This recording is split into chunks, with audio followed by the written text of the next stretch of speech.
Hi hello ಸ್ನೇಹಿತರೆ, ಎಲ್ಲರಿಗೂ ಕರ್ನಾಟಕ ಯೋಧ ಯೂಟ್ಯೂಬ್ ಚಾನಲ್ ಕಡೆಯಿಂದ ಆತ್ಮೀಯವಾದಂಥ ಸ್ವಾಗತ. ಇವತ್ತಿನ ಈ ವಿಡಿಯೋದಲ್ಲಿ RRB ಗ್ರೂಪ್ ಡಿ 32,438 ಹುದ್ದೆಗಳ ಏನು ಕನ್ಫರ್ಮ್ ಆಗಿತ್ತು, ಇದು ಅಪ್ಲಿಕೇಶನ್ ಸ್ಟೇಟಸನ್ನು ಚೆಕ್ ಮಾಡ್ಕೊಳ್ಳೋದಕ್ಕೆ ಬಿಟ್ಟಿದ್ರು.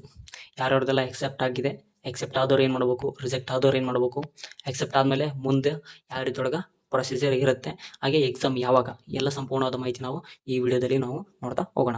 ಇನ್ನು ನಮ್ಮ ಚಾನಲ್ಗೆ ಯಾರು ಸಬ್ಸ್ಕ್ರೈಬ್ ಆಗಿಲ್ಲ, ಸಬ್ಸ್ಕ್ರೈಬ್ ಆಗಿ. ಹಾಗೆ ನಮ್ಮ ಕರ್ನಾಟಕ ಯೋಧ ಅಂತೇಳಿ ಟೆಲಿಗ್ರಾಮ್ ಚಾನಲ್ ಕೂಡ ಇದೆ, ವಾಟ್ಸಪ್ ಗ್ರೂಪ್ ಕೂಡ ಇದೆ, ಕೆಳಗಡೆ ಡಿಸ್ಕ್ರಿಪ್ಷನಲ್ಲಿ ಕೊಟ್ಟಿರ್ತೀವಿ, ಅಲ್ಲಿ ಕೂಡ ನೀವು ಬಂದು ಜಾಯ್ನ್ ಆಗ್ಬೋದು. ಹಾಗೆ ಲೈಕ್ ಕೊಟ್ಟು ವಿಡಿಯೋ ನೋಡೋದಕ್ಕೆ ಪ್ರಾರಂಭಿಸಿ ಅಂತ ಹೇಳ್ತಾ ಈ ವಿಡಿಯೋವನ್ನು ಆರಂಭ ಮಾಡೋಣ. ನೋಡಿ ಸ್ನೇಹಿತರೆ, RRB ಅಪ್ಲಿಕೇಶನ್ನು ಆಕ್ಸೆಪ್ಟ್ ಆದವರು ಎಕ್ಸಾಮ್ಗೆ ಅಲೌಡ್ ಆದಂಗೆ ಎಕ್ಸಾಮನ್ನು ಬರೀಬೋದು. ಹಾಗೆ ರಿಜೆಕ್ಟ್ ಏನಾಗಿರ್ತಾರೆ ಇವರು ಎಕ್ಸಾಮ್ಗೆ ಹೋಗೋದಕ್ಕೆ ಆಗೋದಿಲ್ಲ, ಯಾಕಂತಂದರೆ ಇವ್ರದ್ದು ಅಪ್ಲಿಕೇಶನ್ ರಿಜೆಕ್ಟ್ ಆಗಿರುತ್ತೆ. ಈಗ ಮುಂದೆ ಏನಾದರೂ ಮಾಡ್ಬೋದಾ ರಿಜೆಕ್ಟ್ ಆದವರು ಅಂತ ಕೇಳಿದ್ರೆ ಯಾವುದೇ ಕಾರಣಕ್ಕೆ ಏನು ಮಾಡೋಕ್ಕೆ ಬರೋಂಗಿಲ್ಲ. ನೆಕ್ಸ್ಟ್ ಸರಿ ನೀವು ಅಪ್ಲಿಕೇಶನ್ ಹಾಕಿ ಎಕ್ಸೆಪ್ಟ್ ಆದಮೇಲೆ ನೀವು ಎಕ್ಸಾಮನ್ನು ಬರಿಬೋದಾಗಿರುತ್ತೆ. ರಿಜೆಕ್ಟ್ ಯಾಕೆ ಆಯಿತು ಅಂತಂದು ಕೆಲವೊಬ್ರಿಗೆ ಏನಂತಾರೆ ರೀಸನ್ ಕೊಟ್ಟಿರ್ತಾರೆ. ಅವ್ರು ಏನಂತಂದರೆ ಒಂದು SMS ಮೂಲಕ ಅವರಿಗೆ ಬಂದಿರುತ್ತೆ. ಹಾಗೆ ಏನಂತಾರೆ ಜಿಮೇಲಲ್ಲಿ ಏನಂತಂದರೆ ಎಕ್ಸೆಪ್ಟ್ ಅಂತೇಳಿ ಕೊಟ್ಟಿರ್ತಾರೆ. ಆಕಸ್ಮಿಕವಾಗಿ ರಿಜೆಕ್ಟ್ ಅಂತೇಳಿ ಬಂತು ಅಂತಂದರೆ ರಿಜೆಕ್ಟ್ ಯಾವುದ್ರ ಸಂಬಂಧ ರಿಜೆಕ್ಟ್ ಮಾಡಿದ್ದಾರೆ, ಕಾರಣ ಏನು ಅನ್ನೋದ್ರ ಬಗ್ಗೆ ಅವರು ಅಲ್ಲಿ ಮೆನ್ಷನ್ನ ಮಾಡಿರ್ತಾರೆ. ಓಕೆ, ಈಗ ನಾವು ಮಾತಾಡೋದು ಏನಂತಂದರೆ ಅಪ್ಲಿಕೇಶನ್ ಆಕ್ಸೆಪ್ಟ್ ಆದವರು ಮುಂದೆ ಎಕ್ಸಾಮ್ ಯಾವಾಗಿದೆ ಅನ್ನೋ ಒಂದು ಪ್ರಶ್ನೆ ಕಾಡ್ತಿರುತ್ತೆ. ಇದೇನಂತಂದರೆ ಕೇಸ್ ಕೂಡ ಇದೆ ಇದು ಕೋರ್ಟಲ್ಲಿ. ಯಾವುದ್ರ ಬಗ್ಗೆ ಅಂದರೆ ITI ಇದ್ದವ್ರಿಗೆ ಇದು ಏನಂತಂದರೆ ಮೊದಲು ಇರತಕ್ಕಂಥ ಹುದ್ದೆಗಳಾಗಿದ್ದು ಈಗ ಎಲ್ಲರಿಗೂ ಅಪ್ಲಿಕೇಶನ್ ಹಾಕೋದಕ್ಕೆ ಅಲೌಡ್ ಮಾಡಿದ್ದಾರೆ. ಆದ ಕಾರಣ ITI ಇದ್ದವರು ಏನಂತಾರೆ ಕೋರ್ಟಲ್ಲಿ ಕೇಸನ್ನು ಆಗಿದ್ರು. ಇದು ಏನಾಯಿತು ಏನಿಲ್ಲ ಅಂತೇಳಿ ನಾವು ನೋಡೋದಾದರೆ, ಇದು ನೋಡಿ ಕೇಸ್ ಬಂದುಬಿಟ್ಟು ಅಕ್ಟೋಬರ್ 30 ಅಂತೇಳಿ ಕೋರ್ಟ್ ಕೇಸ್ ಇದೆ. ಆದರೂ ಕೂಡ ಇವರು ಅಪ್ಲಿಕೇಶನ್ ಸ್ಟೇಟಸನ್ನು ಚೆಕ್ ಮಾಡ್ಕೊಳ್ಳೋದಕ್ಕೆ ಬಿಟ್ಟಿದ್ದಾರೆ. ಇದು ಬಿಟ್ಟಿರುವ ಇದೇನಂತಂದರೆ ಕೋರ್ಟಲ್ಲಿ ಈಗ 30ರವರೆಗೆ ಏನಿದೆ ಅಂತಂದರೆ ಇವ್ರು ಏನಂತಾರೆ ನವಂಬರ್ಗೆ ಎಕ್ಸಾಮು ಸ್ಟಾರ್ಟ್ ಆಗುತ್ತೆ ಅಂತೇಳಿ ಒಂದು ನೋಟಿಸನ್ನು ಬಿಟ್ಟರು. ಆ ಒಂದು ಕಾರಣಕ್ಕೆ ಇದೇನಂದ್ರೆ ಕೋರ್ಟಲ್ಲಿ ತಡೆ ಹಿಡಿಯಲಾಗಿದೆ.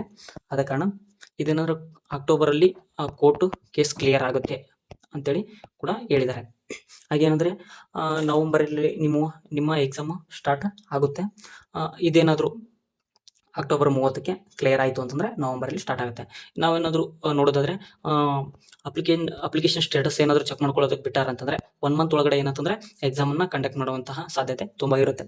ಆದ ಕಾರಣ 90% ಏನಂತಂದರೆ ನಿಮ್ಮದು ಎಕ್ಸಾಮನ್ನು ನವಂಬರ್ 17ಕ್ಕೆ ಎಕ್ಸಾಮನ್ನು ನಡೆಯುವ ಸಾಧ್ಯತೆ ತುಂಬ ಇದೆ. ಆದ ಕಾರಣ ಇನ್ನೂ ನಿಮಗೆ ಟೈಮ್ ಇದೆ. ಎಷ್ಟಂದರೆ ಒಂದು 2 ಮಂತ್ ನಿಮಗೆ ಟೈಮನ್ನು ಸಿಗುತ್ತೆ. ಆದ ಕಾರಣ ಚೆನ್ನಾಗೆಲ್ಲ ಓದ್ಕೊಳ್ರಿ.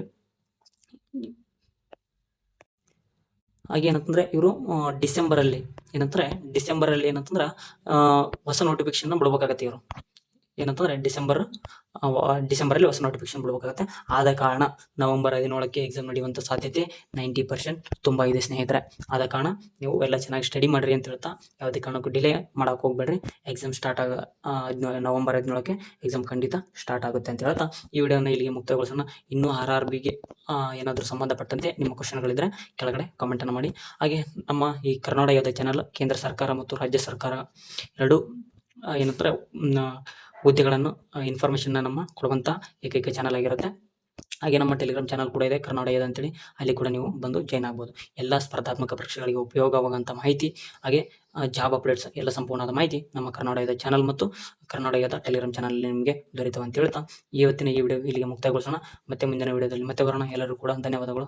ಜೈ